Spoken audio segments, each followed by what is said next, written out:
TV का TV YouTube channel को subscribe करने के लिए वीडियो के नीचे रेड कलर के सब्सक्राइब बटन को दबाइए।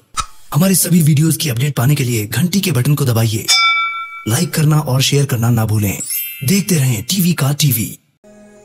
अब से 150 वर्ष पूर्व 12 जनवरी 1863 को कोलकाता में विश्वनाथ दत्त और भुवनेश्वरी देवी के घर में जन्मे स्वामी विवेकानंद के बाल्यकाल का नाम था नरेंद्र। नरेंद्र बचपन से ही उत्साही तेजस्वी बालक था, जिसने संगीत, अभिनय, व्यायाम और खेलकूद जैसी रचनात्मक गतिविधियों में विशेष रुचि रखी।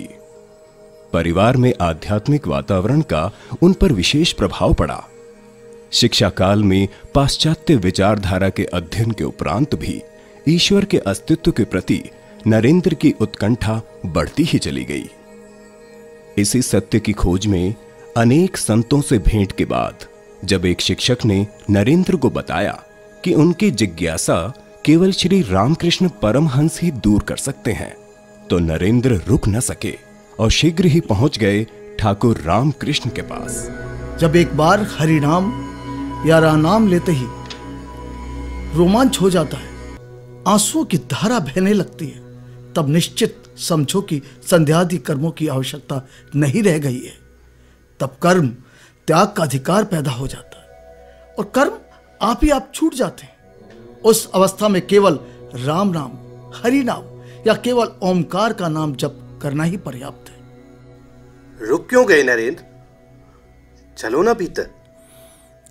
कितना माधुर्य है ना ठाकुर की वाणी में।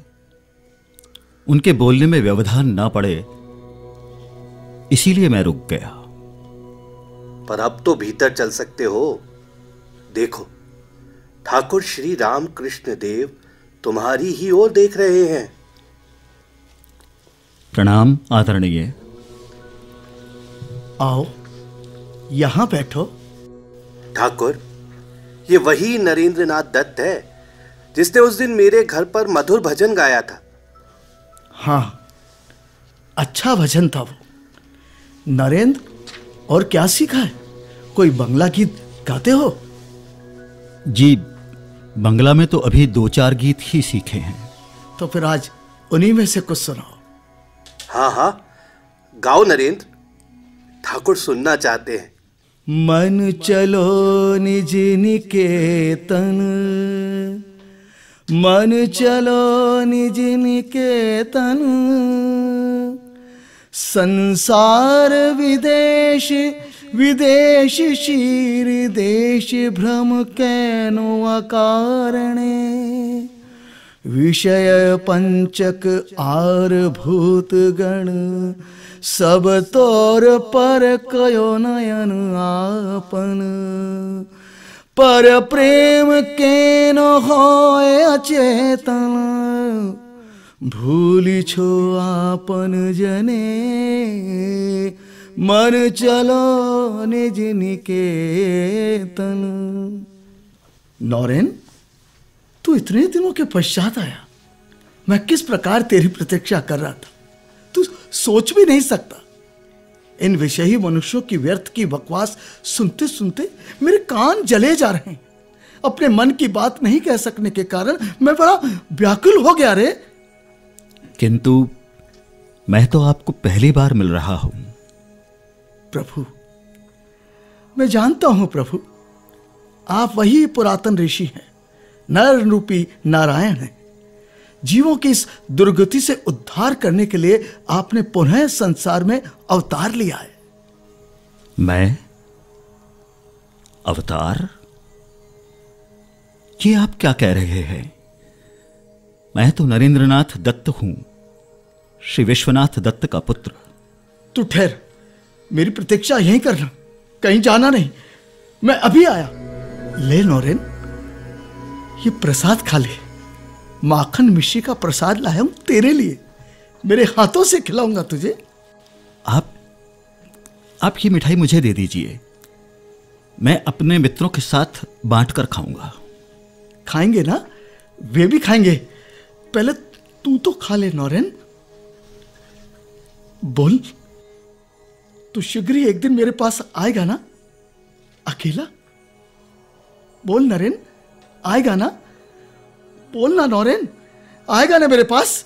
तू अकेला आएगा ना नौरेन? बोल। हाँ, आऊंगा। शीघ्र आना, अधिक विलंब मत करना। और हाँ, अकेले आना है। हाँ, अवश्य आऊंगा ठाकुर, अवश्य आऊंगा। देखो नौरेन को, ये सरस्वती के प्रकाश में किस प्रकार दीप्तिमान है। नौरेन, ये बताओ कि तुम्हें सोने से पहले कोई प्रकाश कहीं दिखाई देता है क्या? जी हाँ। सब कुछ सिद्धांतानुकूल हो रहा है। देखो, ये लड़का अपने जन्म से ही ध्यान में सिद्ध है। मुझे पता था ऐसा ही होगा।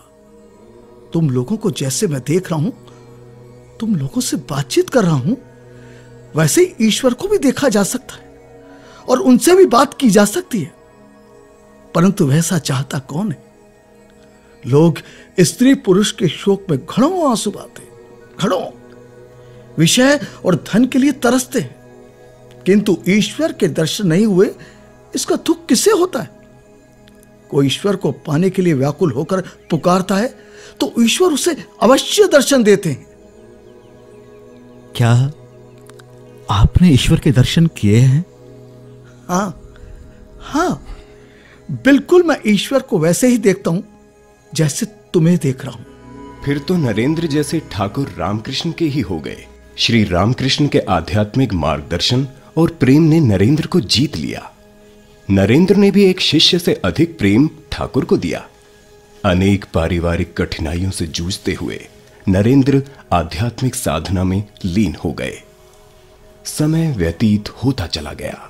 कष्टदायक बीमारी के कारण श्री रामकृष्ण अधिक समय तक जीवित न रह सके। 1886 में उन्होंने देह त्याग दी। तब नरेंद्र ने अपने गुरु भाइयों को एकत्र करके रामकृष्ण मठ की स्थापना की और स्वयं संन्यास व्रत का संकल्प ले लिया।